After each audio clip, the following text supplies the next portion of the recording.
حيامة لا وحيامة حيامة لا وحيامة حيامة قيلي أهل القاي حيامة قيلي أهل القاي. يا عم حامد يا عم حامد شفلك رجال من طلعوا. لا وخي مهدي حيامة منين هذه يا ولد؟ من صنعاء. حيامة لا وحاي أخبر حيامة لا وحاي أخبر حيامة قاوي المعجر حيامة قاوي المعجر حيامة قاوي المعجر حيامة قاوي المعجر حيامة لا وحيامة حيامة لا وحيامة حيامة قيلي أهل القاي حيامة قيلي أهل القاي حيامة. اسمع يا ابني، انفعني الى عند ابن احمد قايد، قل له قال عمي حامد اشتري السياره حقك تجيله الحين للبيت تدخله لا صنعه. قوه يا ابني احملها قوه لك القوه. خير يا حامد ما به؟ خير ان شاء الله يا اخو برا، انا شركان عليكم لكم القوه والضياء. اخي مريض في صنعاء ويشتيني ذا الحين اجي. الله يشفيه. الله يعافيكم ادعوا له والباقي على الله. استودعكم الله. الله معكم. السلام عليكم.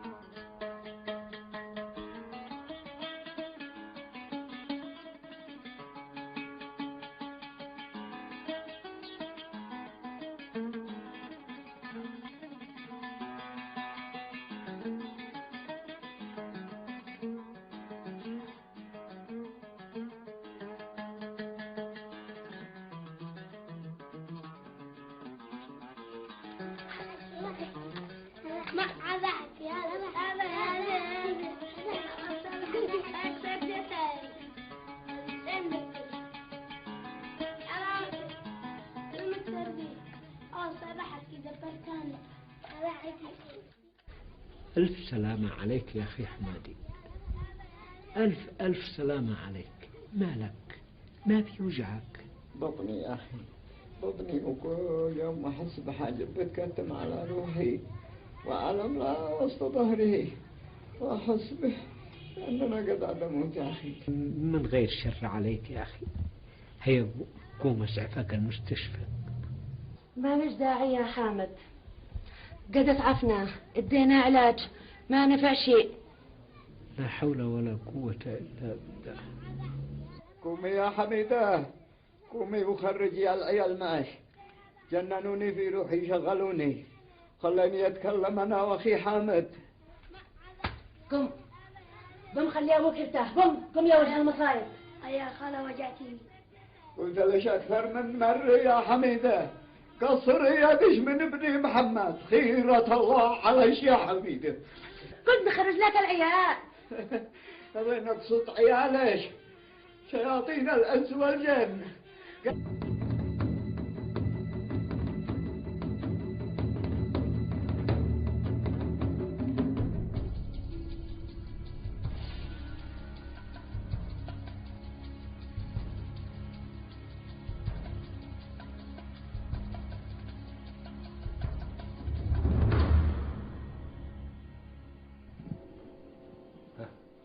طمنيني، كيف الأمور؟ والله يا أخي منصور الأمور ما تطمنش، وحامد أنا مش مرتاحة له أبدا. ومن جت من هذا المصيبة؟ وليش حمادي يستدعى حامد من القرية وما يشتي منه؟ أنا سعد استدعيتك يا حامد لأني قد أنا حاسس أني قد بموت يا أخي. بعد عمر طويل يا أخي، بعد عمر طويل. أنت بخير يا أخي. خليني أكمل كلامي، لأن الكلام الذي بقول لك من أجله مهم، وأنت قاعد ملعان على مسؤولية كبيرة، ولازم تكون عند قدرها.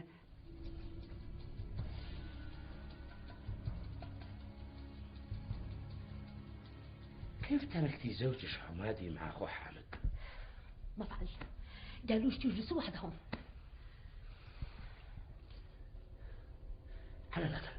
على الأقل كنا نعرف ما بيدور بينهم من كلام. وما حيكون من كلام غير الوصية. يعني زوجك حمادي ناوي يخلي أخوه حامد الوصي عليكم؟ هذه ورقة الوصية مكتوبة جاهزة ومعمدة، وأنت قلدة الله في أهلي من بعدي. هم في عيوني، في عيوني التنتين يا أخي، في عيوني.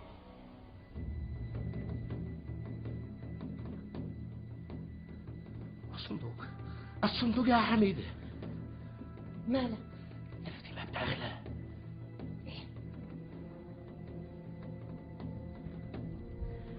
الصندوق فيه ما يغنينا أنا عاد أخرج الآن، وأنتي خلى عينش مفتوحة مع حامد. ما يشتيش كل الذي خططنا يصير هباء منثورا. مفهوم؟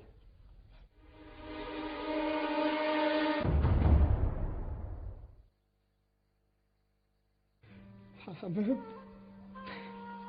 أنا راكن على الله وعليك، أمانة عليك، لا تهمل ولا تصير تنسى وصيتي.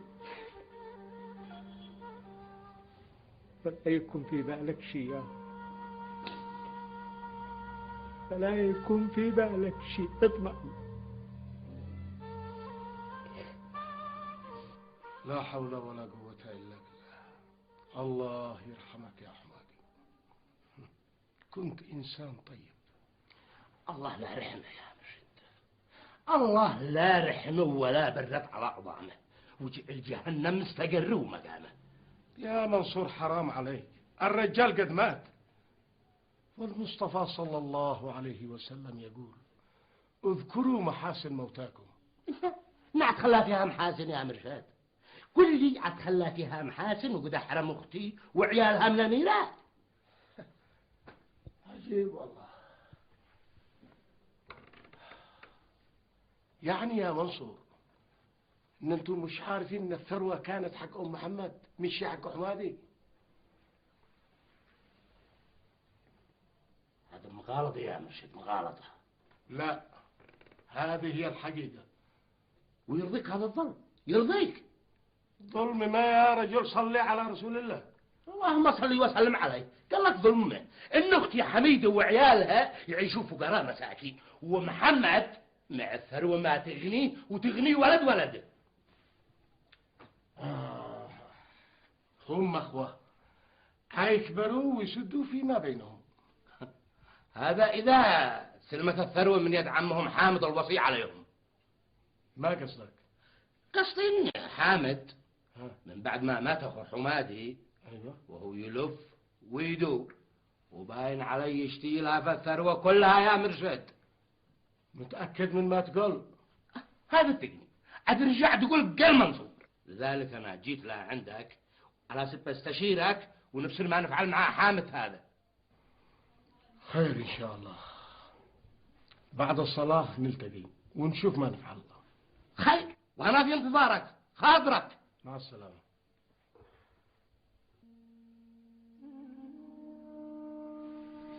مسكين أنت يا محمد يا ابن أخي، يبدو حظك سيء، مكتوب عليك التعاسة والشقاء،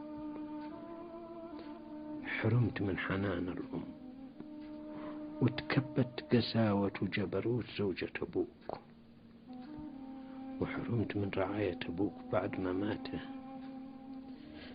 واليوم تفقد الأمل في من كنت تأمل أن ينقذك من قساوة وتكبر خالتك الطماعة النكارة للمعروف. لك الله يا محمد، لك الله يا ولدي.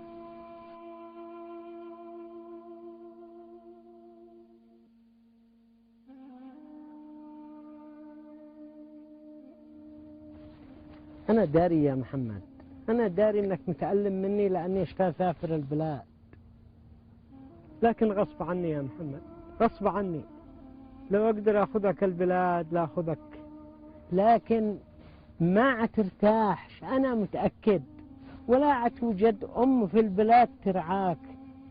لو استطيع العيش هنا ما تركتك، لكن يا ولدي ما أقدر أترك أرضي، الأرض غالية وما يمكن أتركها. قد يكفي أبوك ترك أرضه وساب ماله وبعدها ما اللي يحصل ولا تتحصل شيء. وأنا ما أشتيش أكرر نفس المأساة يا محمد. أنا ما عاد أسيبكش، شاسير البلاد وكان بدي عليك بين حين وآخر دائما واجي وازورك. خلاص يا ابني فتيناه. أيوة سر على حلافيك حن تبتسم. يلا يا حبيبي يلا هيا نروح لنا. بسم الله يا رحمن.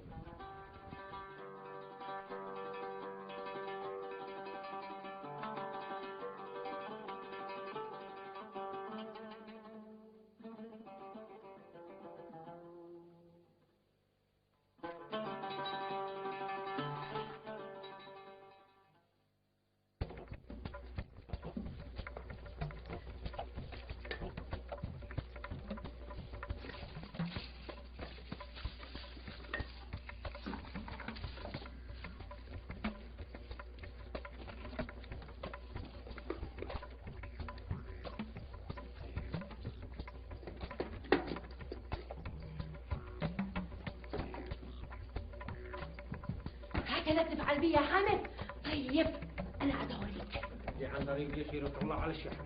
إلينا العزم إن شاء الله بعد ما أخذت كل حاجة معك. ابعدي من طريقي بين أقولش أنا من الآن ما بيش أمان على ثروة ابن أخيتي جلستها. للما وهي طول عمرها عارفة الصندوق في أمان الله. لا الآن الوضع اختلف. هذه أمانة في رقبتي ولو ما يكبر ابن أخي أسلمها له. راح الكيس قبل ما أقوم أصيح واجمع عليك أمة محمد وأخليها الليلة فضيحتك بجلادك.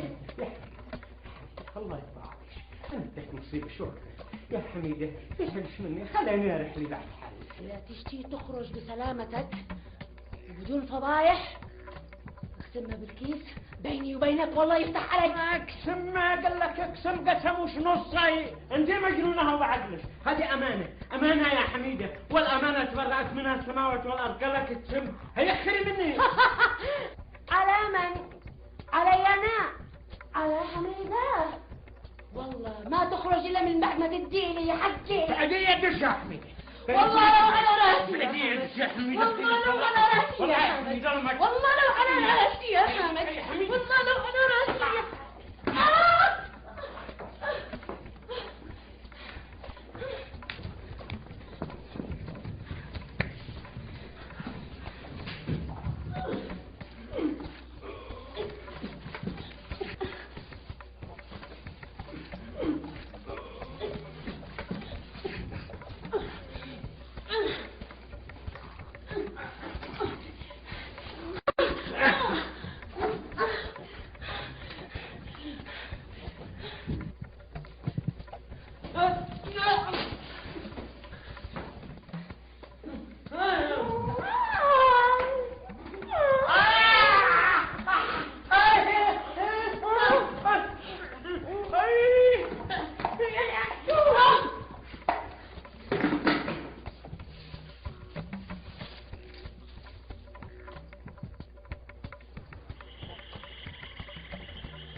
من قبضتي يا حامد. أين هديتك؟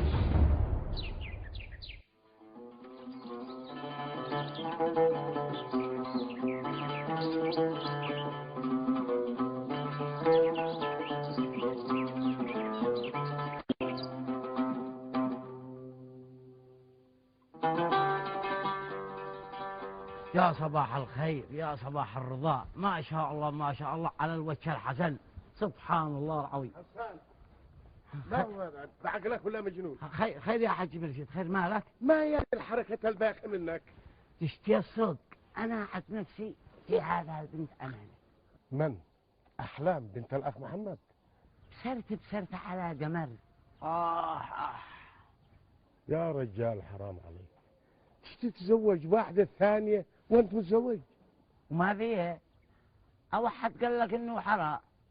والله قد قال في محكم كتابه: وانكحوا ما طاب لكم من النساء مثنى وثلاثة ورباعا، مش إلا واحدة. يا جاهل، أول افهم أفهمه.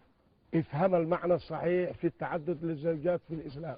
الله سبحانه وتعالى قد لا يحلل التعدد لواحد مثلك، همه اشبع شهوته ورغبته وبس. اسمع يا فقيه، قصدي يا حج مرشد، لا حد تربش لي عقلي ولا شيء كده، أنا هكذا ساتر خاطرك.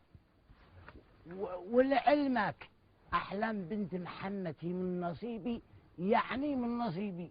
احلم يا حسان احلم، هذا إذا رضيوا لك وهذا مستحيل. ولا يهمك، المال هو كل شيء. ولا ما سمعت الذي بيقول أرى الناس قد مالوا إلى من عنده مال، ومن لا عنده مال فعنه الناس قد مالوا. لا حول ولا قوة إلا بالله.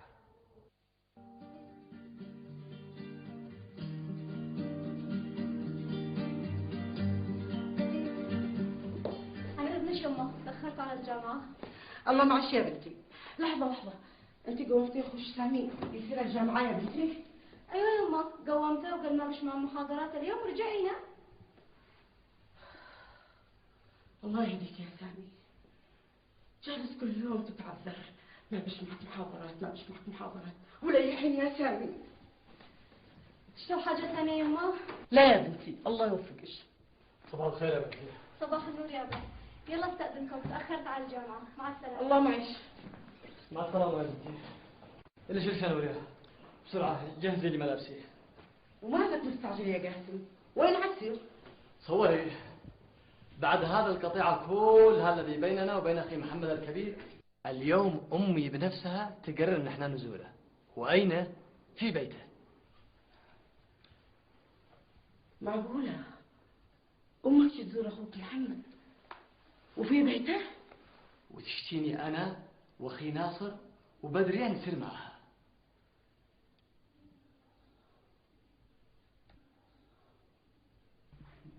تعتقد يا ناصر ما تشتي أمك من سبب زيارتها لعند أخوكم محمد؟ فوزية، الأمر هذا ما يخصكش.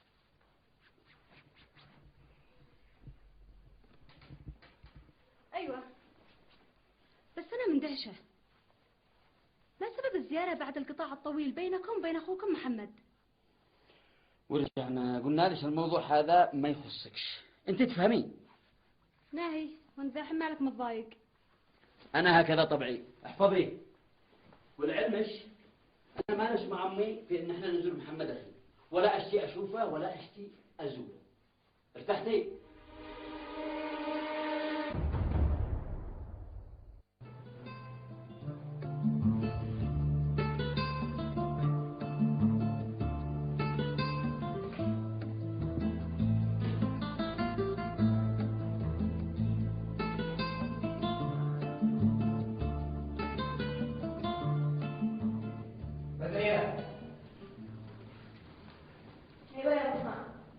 خلاص اخرج الآن، مشيش يرجع من العمل وانت مش موجودة مثل كل مرة.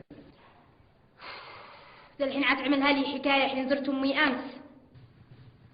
انت كل يوم بتزوريها، مش عارفة ايه احنا عشبعين من زيارتها وتلتفتي لزوجك وتهتمي به. ما ودعي لهذا الكلام يا برهان، هذه أمي وأزورها أي حين مشتي. أيوة، وأنا الضحية المسكين، أرجع من العمل تعبان جوعان ما أحصلش غداء مثل كل مرة. مش هذا الذي بيحصل يا بدريان؟ الحين خلصنا من حقك الهدار والداوية وروح العمل، لا تتأخر. كما أتمنى لو تشعري بي ولو المرة الواحدة يا بدريان. خلاص قلنا لك عن جلس في البيت، أين عيشلون الجن؟ هنشوف. إن شاء الله رجعوا كل شيء جاهز. على الأقل أشعر أن أنت زوجة مهتمة بزوجها.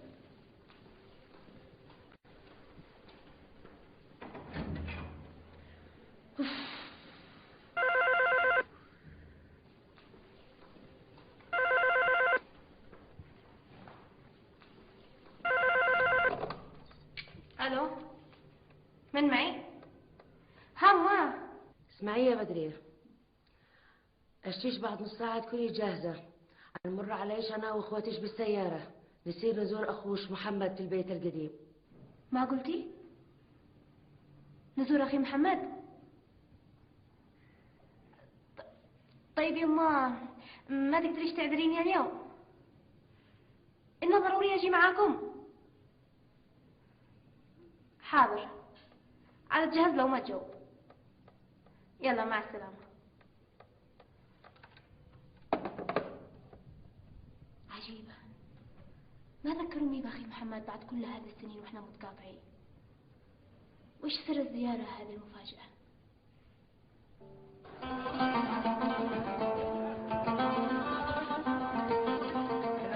يا معلم بكر يا حسن، قلت لك معي موعد مهم اليوم، جمعت لي الحساب. جمعنا حق 5 سيارات. 5 سيارات بس وقد صعابة ولي. انت الموجود يلا.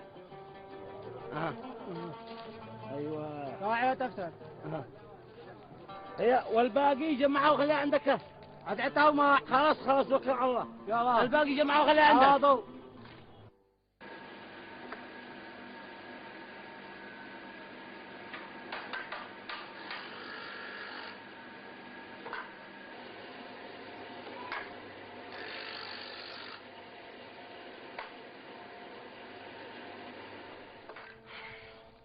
الله يعينك يا محمد، النص طلع والفضاء وانت جالس لي يعني. ما نفعل، هذا حظنا ونصيبنا يا حسان. ليش ما اخواتك قاسم وناصر وبدرية معاهم فلوس وانت رحم الله. من حق امهم حميدة، الله يهنيهم. ومن معاه حميدة الفلوس، وانا اسمع ان تزوجت بابك وهي فقيرة رحم الله. حسان، يرزق الله من يشاء بغير حساب. ما بالله اقول انك خاجل تقول لي ان حميد وعياله نهبوك واخذوا فلوس امك وابوك وخلوك مفلس. حسان، ما لك انت هذا الكلام؟ وبعد ما دخلك انت؟ ها انا بس والله ما بالله مشفق عليك لا غير. شوف يا حسان، به من هو اشفق وارحم مني ومنك. ارحم الراحمين فوقنا بيشوفنا ويسمعنا، فهمت؟ لا اله الا الله.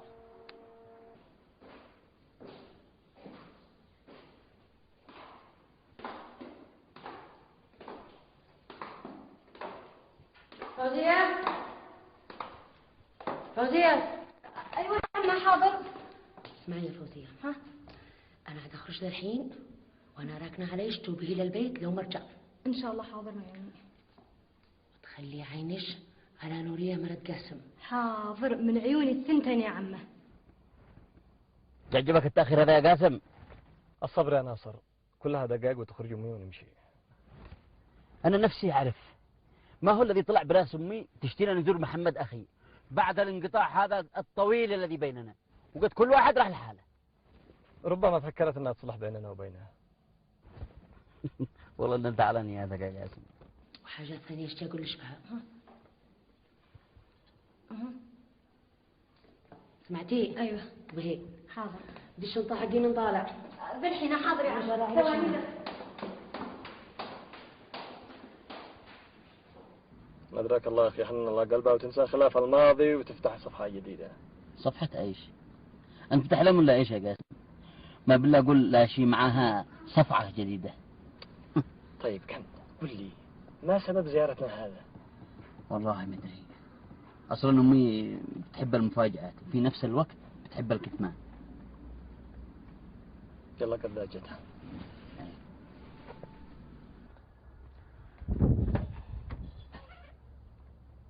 ها ما بتقولوا؟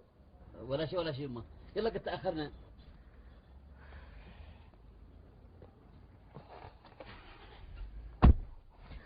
ولا تنسوا على الطريق نمر على اختكم بدرية. حاضر. يلا ها.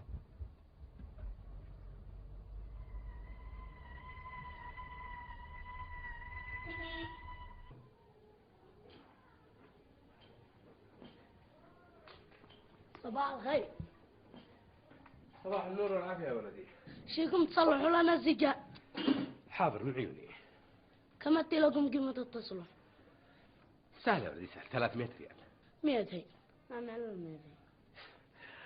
200. 200 خلاص يا أبا. سير ورجع بعد ساعة تمام؟ الله معك. هذا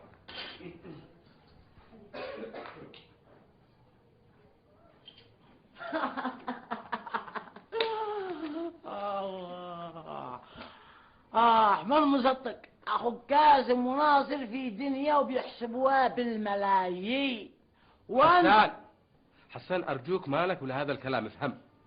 انا استاهل انا الحين جيت اوعيك وافهمك وافتح عيونك على الحقيقة. انا اسألك سؤال، أنا ضيعت ثروة امك؟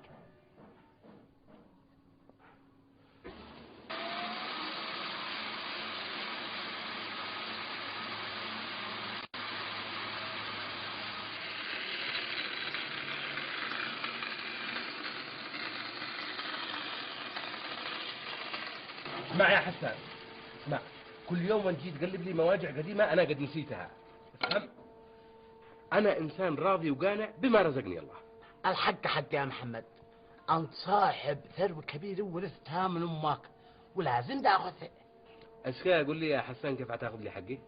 وكلني عليهم، وإذا ما شارعتهم في المحاكم وأخذت حقك منهم ما أكون حسان. شارع من يا حسان؟ أخوتك قاسم وناصر وبدرية. ما دخل أخوتي؟ في حميدة أمهم، وهي التي استولت على الفلوس ووزعتها بينهم. وما هو دليلك على هذا؟ الدليل واضح مثل الشمس يا محمد. شوف أين أنت وشوف أين أخوتك. شوف يا حسان، ثروة أمي اختفت باختفاء عمي حامد اللي ما احنا عارفين هو حي ولا ميت.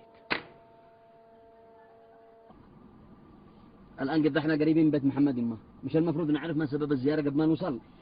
أيوة ما هذا ضروري، على الأقل نعرف ما نقول له ما نوصل.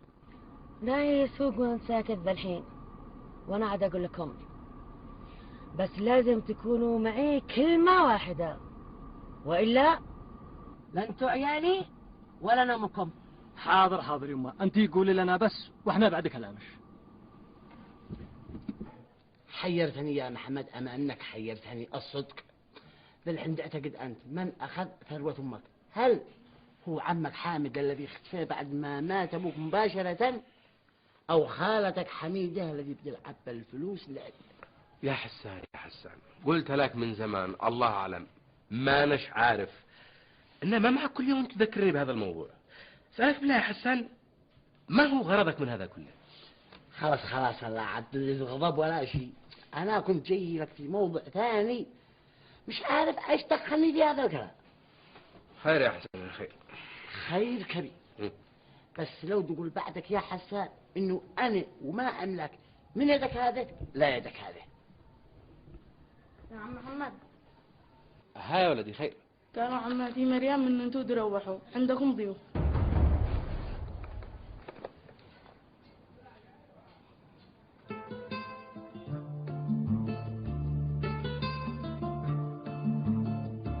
على فكرة يا أحلام، عندي ليش خبر ما تصدقش.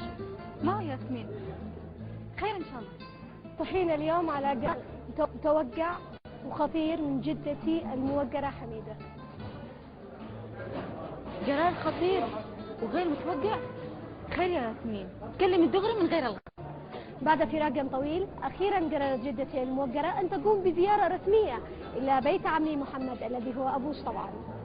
بزيارة أبي؟ وسيرافقها في هذه الزيارة وفد رفيع المستوى الذي هو أبي وعمي ناصر وعمتي بدرية. ياسمين، أنت بتتكلمي جد؟ أكيد يا أحلام، وأكيد أنهم الآن في بيتكم. يعلم الله ما سبب الزيارة المفاجئة هذه. ما يشتمنا به بعد هذه السنوات. هيه أحلام، وين سرحتي؟ أيوة ياسمين، كلمتيني إيش سبب هذه الزيارة؟ جدتي حميدة كتومة، في نفس الوقت بتحب المفاجآت.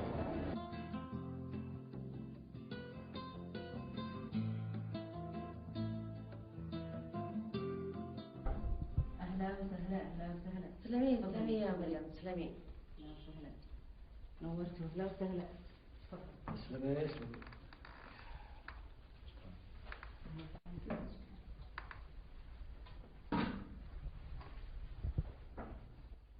السلام عليكم. وعليكم السلام. ايش هذه المفاجأة؟ والله ما انا مصدق نفسي، كأننا في حد ما ناش مصدق. اهلا وسهلا اهلا وسهلا. ما بيدي يفعل كلها لا لا يمه وألف لا. هذا أخونا الكبير. يا مريم لا تكوني تضخمي الامور. البيت هذا عدو بيتي، ولا يمكن اتنازل عنه ولا اخرج منه ولو على راسي. ولا كلمة. هذا بدل ما تستحي على نفسك او تعتذري ان انت خرجتي من البيت بدون اذني، عادوا ولا كلمة يا بدرية. الله أكبر عليك. قومي من عندي. قومي قومي قومي خلاص. أجاوبك ما هي يا جليل الحياة؟ لا عاد احترمت أمك الذي ربتك وتشوفك مثل ابنها وتجي آخر العمر تتهمها؟ يا خالة انا ما اتهمتش، بس طول عمرها غاوية مشاكل وتشتي تخرب على نفسها. ويعلم الله ما بتقول هذا مرة. حق خالتك واخوتك ياخذون من تحت الجزمة حقك ويبقى البيت حقك وحدك.